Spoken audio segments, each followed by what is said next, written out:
As somebody who is a rare bookworm who lives the summer, it takes a lot of effort for me to be positive about autumn, but there are two things that I will say for it. Number one, I can wear full-on hats again without feeling like my head is going to melt off my shoulders, and I can drink lots of tea. It's time for my September wrap-up video, in which I'm going to tell you about all the books that I finished reading in September. And let me tell you, I am so close to my Goodreads goal. If I'd only managed to read a few more books in September, I would have smashed it. I would have smashed it. As it is, I am one book away now. In October, it'll be soon. It'll be soon. I am going to be amazing at this Goodreads goal. Anyway, so the first book I finished reading in September was Wyrd Sisters by Terry Pratchett, which, oh my god, I loved so much. I haven't enjoyed one of the Discworld books this much since Equal Rights, which was my previous favourite, and I think I might just prefer Wyrd Sisters, but it's a very, very close one. Wyrd Sisters is essentially about three of the witches and their quest to kind of work out what's going wrong and how to stop it. And yeah, I think that I used to very much be a mag rat, but I am now in training to become Granny Weatherwax. So yeah, lots of relatable stuff there. I feel like I don't want to talk about it anymore because I will spoil bits for you. So yeah, I'm gonna leave it at that and say I love this one. It's probably a good one to start with, actually. If you're like most people and you try to start with The Colour of Magic and did not like, yeah, I think Wyrd Sisters could be a good place to start. Otherwise, Tiffany Aching, because that's what I started. I started with the Tiffany Aching books when, but yeah. It's nice to see a younger Granny Weatherwax. So if you're not that into more child-orientated literature, then this will be a good one to start with rather than the Tiffany Aching books. But yeah, personally, I start with the Tiffany Aching books because the We Free Men are hilarious. The next book I finished reading was a non-fiction one, so this one has been on my currently reading list for months because it's been the book that I have been reading over breakfast in the morning, and it is I Know How She Does It by Laura Vanderkam.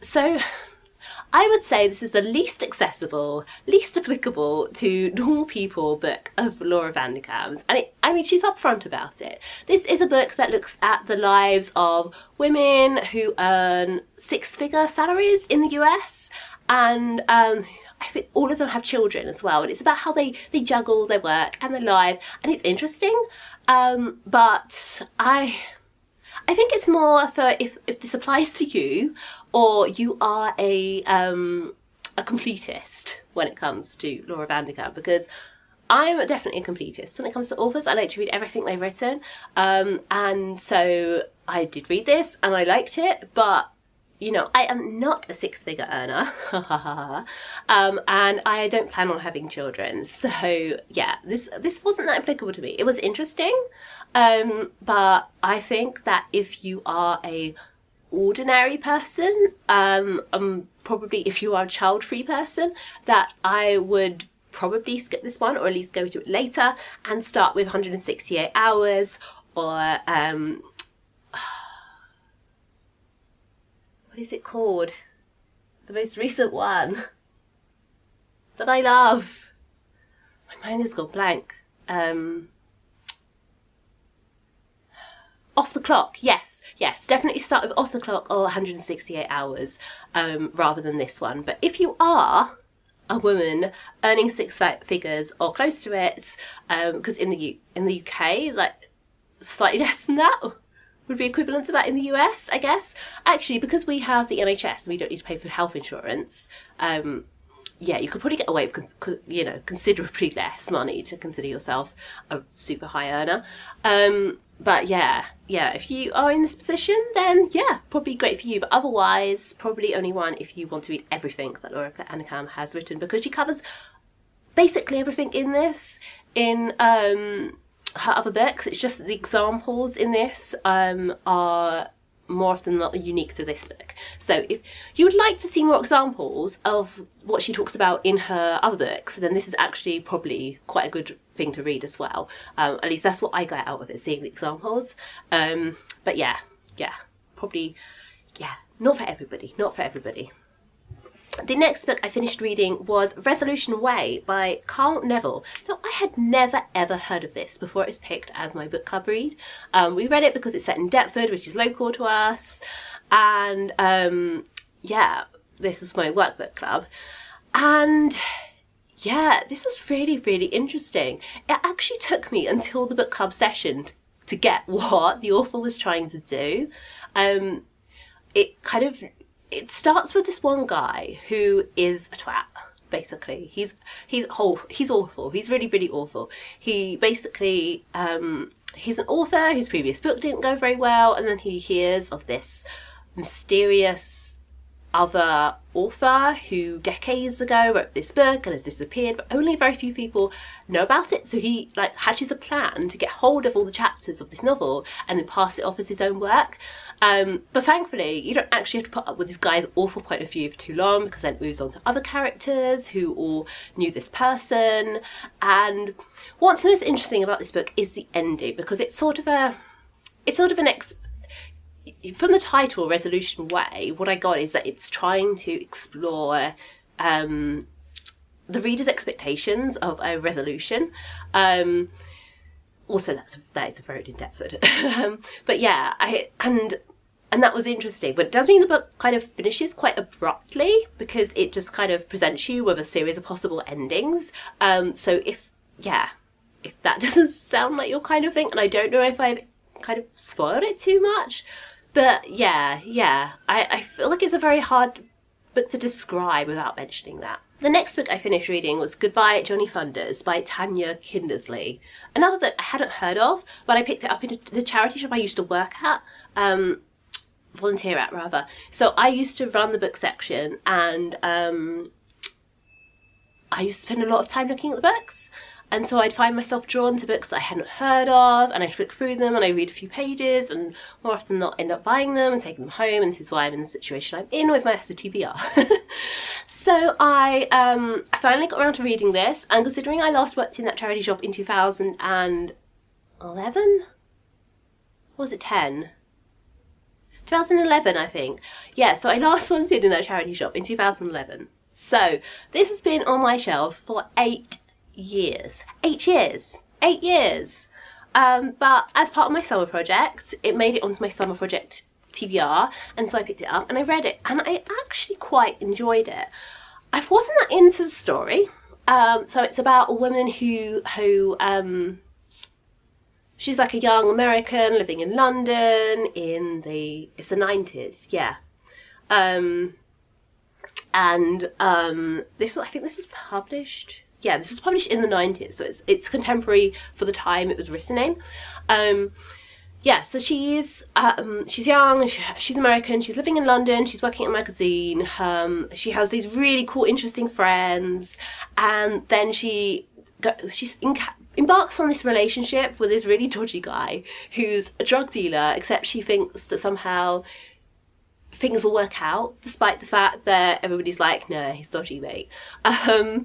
And yeah, so I wasn't into the story, because yeah, it's not gonna end well. There's a whole inevitability about it, which means that it's not really that interesting as a story. But what I really, really liked about this was the setting and the characters, and yeah, just seeing London in the 90s through the eyes of the main character, and the kind of people she hangs out with, and the places she goes to, and how she lives her life. It's really, really interesting, because it's similar to London now, but also very, very different, because, you know, there wasn't social media and smartphones, and everything wasn't so expensive.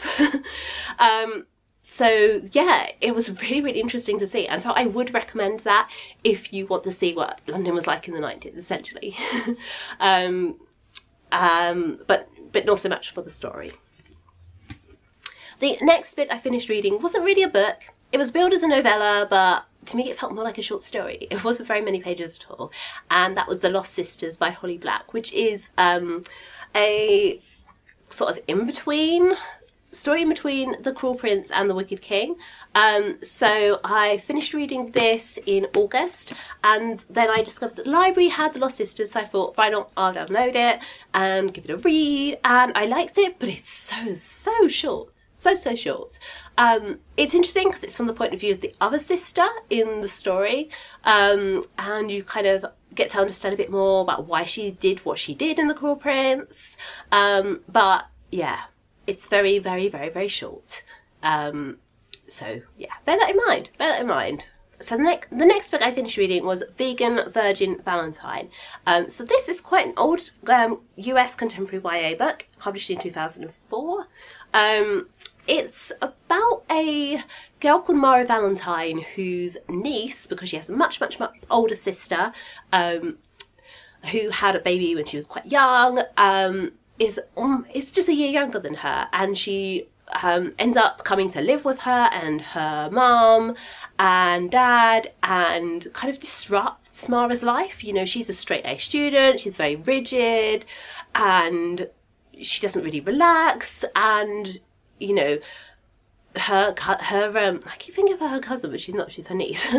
Her niece kind of brings a kind of wave of fresh air into her life and teaches her to loosen up a bit. I found this very readable, but there's some parts of it I found kind of questionable.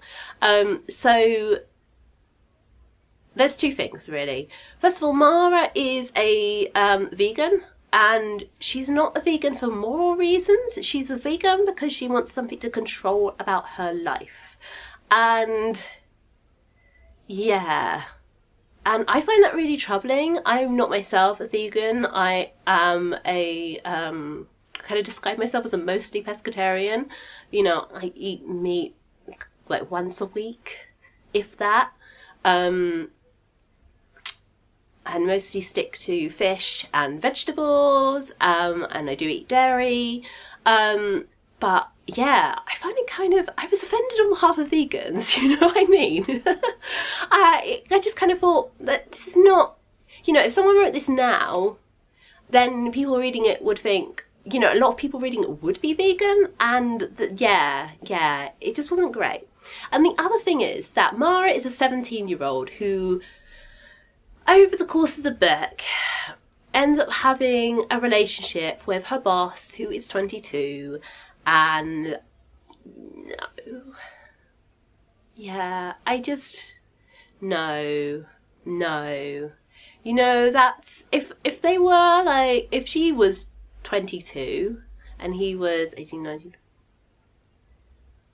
if she was 22 and he was 27, like, you know, it wouldn't be so bad, but that she's 17 and he's 22, and I feel like age gaps are bigger when you're younger, and it just seemed, I just couldn't get on board with the romance at all, and I felt like I was meant to, and I just couldn't, because I was like, but he's 22, this isn't appropriate, and also he's your boss. No. Those two things really disrupted my enjoyment of this book, and yeah, I just couldn't get back on board with it.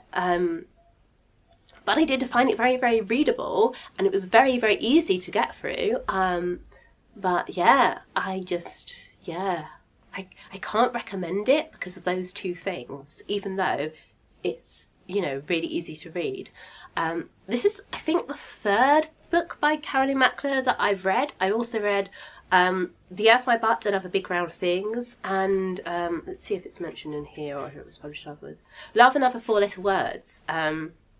And I don't remember having any problems with those, so yeah. It's really interesting thinking about the things that are kind of like a hard no for me in terms of books. There's not much that I'm really against, other than books in which some middle-aged people get divorced, or like the kids are a nightmare or something like that, you know. It's just not something that really interests me. But yeah, I think age gaps like that size with teenage relationships is definitely one. And as I discovered the other month when I was trying to read the Summer Trilogy by Jenny Han, which I gave up on, I'm not into love triangles involving brothers, and I decided not to pick up a book recently because it had a love triangle involving brothers. I think it's just because I like positive sibling relationships, and it's interesting, and I feel like if there's a love triangle, how do you get over that? Yeah. Anyway, the next book I finished reading, I actually listened to the audiobook, and that was Lottery Boy, by Michael Byrne. This is a proof copy that the publisher gave me back in 2015. It's been on my shelf for a very, very long time, but I recently discovered that I could get it on audiobook from the library, and so I decided to give it a go, and I did really enjoy it. It's a thriller about a homeless boy who discovers he has a winning lottery ticket and tells some people, and then ends up on a race for his life and his winnings across London, and it's very, very dramatic and moving, and yeah, good read. I mean, I'm not someone who's really into YA thrillers, although I don't think this really is YA. It's more middle grade because the main character is 12. But yeah, you know, I wouldn't go out of my way to pick up a YA thriller, but as I had this one on my shelf, I read it and I enjoyed it. The next book I finished reading was another old proof for Walker Books. This one is, from August 2015. I may have actually got this at the same time as Lottery Boy. This is Drop by Katie Everson. This is a story about a girl who basically, she changes school and she kind of falls in with the wrong crowd because she wants to change her life and be different and more exciting, and she ends up taking drugs and getting really sucked into it. And I actually expected this to be a lot harder to read and more hard-hitting than it is, which I think it was a good thing that it wasn't, because I wasn't really in the mood for something that difficult.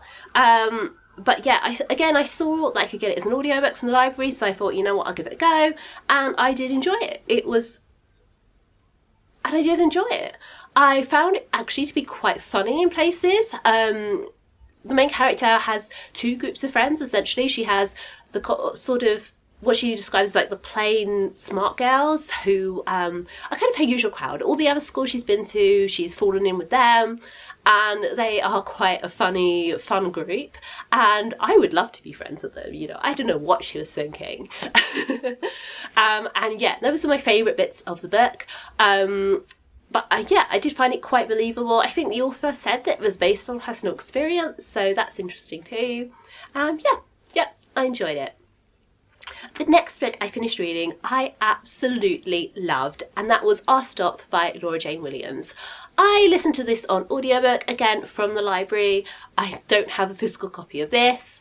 It came out really recently, and I was really excited when I saw I could get it from the library, and I absolutely loved it.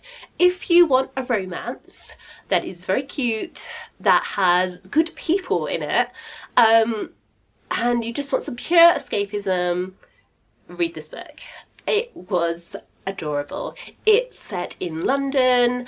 It involves a misconnections column in a local newspaper. I don't know if the Evening Standard or the Metro actually have these. There used to be one back in the London paper that I used to read obsessively, but I don't pick up the Metro or the Evening Standard for political reasons. So yeah, I don't actually know if any of those current newspapers has one, but that's the whole premise, that they sort of,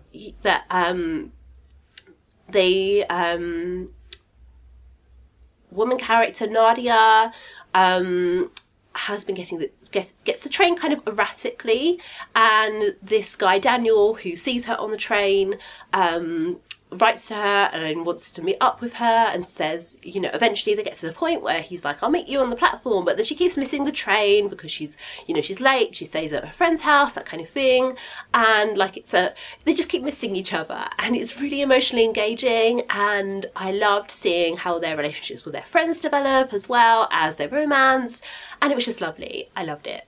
You should read it.